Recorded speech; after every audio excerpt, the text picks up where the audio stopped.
सुना ही होगा। गुरु द्रोणाचार्य जो कौरवों तथा पांडवों सहित 105 शिष्यों के गुरु थे, परंतु उनका एक ही शिष्य विश्वविख्यात धनुर्धर बना और वह है अर्जुन।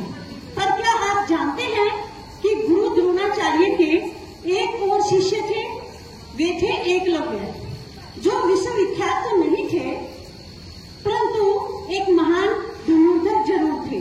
चलिए जानते हैं इन दोनों महान शिष्यों के बारे में।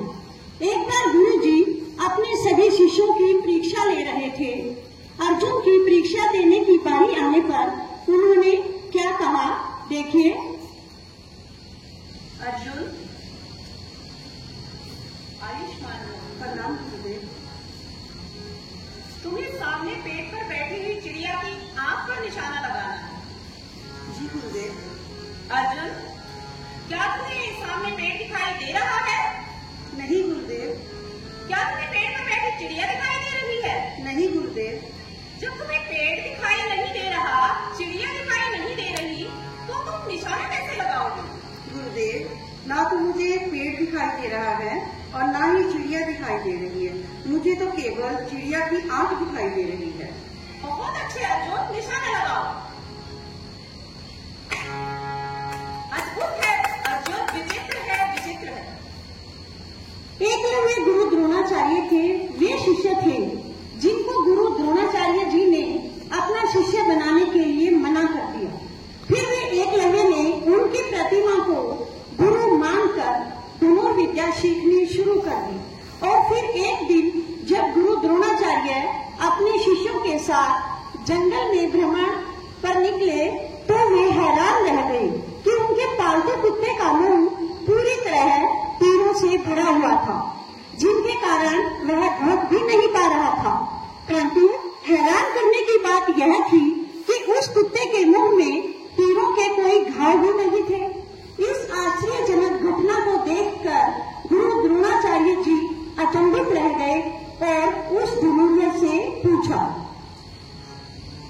तुम कौन हो धनुर्धर? मेरा नाम एकलव्य है गुरुदेव। एकलव्य? धनुर्धर, ये कैसे संभव हुआ जो तुमने इस कुत्ते का मुंह तीरों से भर दिया और ना तो इसके मुंह से कोई रक्त बह रहा है और ना ही इसे कोई पीड़ा हो रही है, परंतु ये भौंक नहीं पा रहा है। ऐसी विचित्र विद्या आपने कहाँ से प्राप्त की? बालक, आपके गुरु कौन है? हे गुरुवर, आप ही मेरे गुरु हैं। मैंने तो एकलव्य कभी तुम्हें धनुर्विद्या नहीं सिखाई। मैं कैसे तुम्हारा गुरु हो सकता हूँ? आप सही कह रहे हैं गुरुदेव, परंतु यह देखिए, मैंने आपकी मिट्टी की प्रतिमा को साक्ष्य मानकर ही धनुर्विद्या अर्जित की है, इसीलिए आप ही मेरे गुरु हैं। तुम धन्य हो एकलव्य और धन्य है तुम्हारी धनुर्विद्या। देखा आपने, गुरु वह प्रकाश है जो हमें अज्ञान के अंधेरे से निकालकर ज्ञान की ज्योति प्रदान करते हैं, चाहे हम उन्हें प्रत्यक्ष रूप में माने या परोक्ष रूप में। जैसे कि अर्जुन ने तो प्रत्यक्ष रूप में और एकलव्य ने परोक्ष रूप में शिक्षा प्राप्त की। शिष्य का ध्यान, मनन, चिंतन गुरु के ज्ञान को नए आविष्कारों में बदल देता है। अतः हम सभी को गुरु का ध्यान करना चाहिए।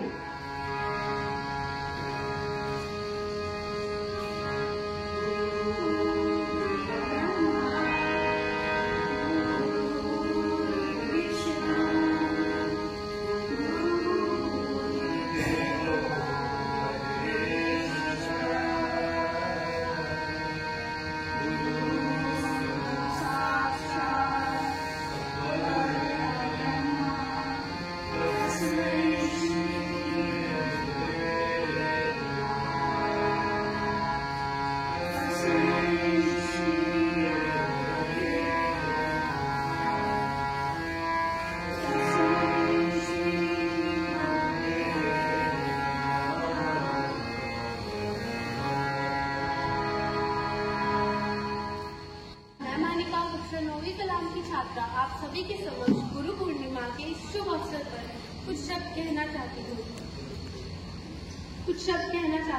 इस गुरु पूर्णिमा के शुभ अवसर पर सबसे पहले विश्व के सभी गुरुओं को मेरा शत नमन। गुरु पूर्णिमा एक बहुत ही प्रसिद्ध भारतीय पर्व है जिसे कि जैन, बौद्ध व हिंदू लोग मिलजुल कर व हर्ष व उल्लास के साथ मनाते हैं। यह पर्व पूरे भारत में मनाया जाता है। यह पर्व हिंदू कैलेंडर के अनुसार से आषाढ़ माह की पूर्णिमा को मनाया जाता है। यही अंग्रेजी कैलेंडर के हिसाब से यह पर्व जुलाई के माह में मनाया जाता है।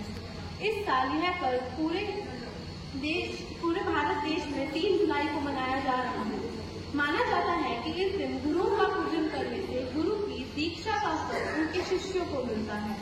हमारे पहले गुरु होते हैं हमारे माता व पिता, जो कि हमें लिखना, पढ़ना आदि सिखाते हैं, वह हमें बोलना भी सिखाते हैं।